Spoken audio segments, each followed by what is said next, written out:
Hi friends, welcome to kitchen cravings. ఈరోజు అయితే kitchen క్రేవింగ్స్లో simple and క్విక్గా చేసుకునే చిక్కుడుకాయ టమాటో గుజ్జుకూర ఎలా చేసుకోవాలో అయితే చూపించబోతున్నాను.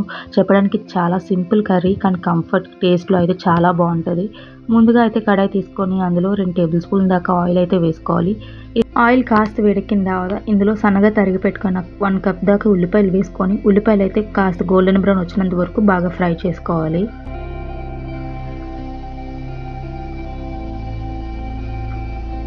ఇలా ఉల్లిపాయలు కాస్త గోల్డెన్ బ్రౌన్ వచ్చిన తర్వాత సన్నగా తరిగి పెట్టుకున్న పచ్చిమిర్చి 3, అలాగే 2 టేబుల్ స్పూన్ అల్లం వెల్లుల్లి పేస్ట్ కూడా వేసుకొని ఒకసారి అయితే ఆయిల్లో అల్లం వెల్లుల్లి పేస్ట్ బాగా కలిసేలా కలుపుకొని అందులో ఉన్న పచ్చివాసన పోయినంత వరకు బాగా కలుపుకోవాలి. ఇలా బాగా కలుపుకున్న తర్వాత ఇప్పుడు ఇందులోకి 1 కప్ దాకా సన్నగా తరిగి పెట్టుకున్న టమాటోలను అయితే వేసుకొని ఒకసారి బాగా కలుపుకోవాలి.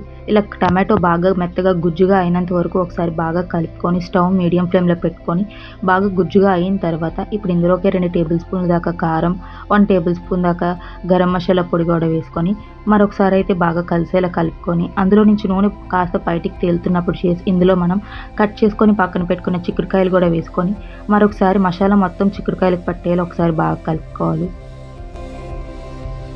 ఇలా బాగా కలుపుకున్న తర్వాత ఇప్పుడు ఇందులోకి 2 కప్పుల దాకా వాటర్ వేసుకొని ఒకసారి అయితే బాగా కలుపుకోవాలి.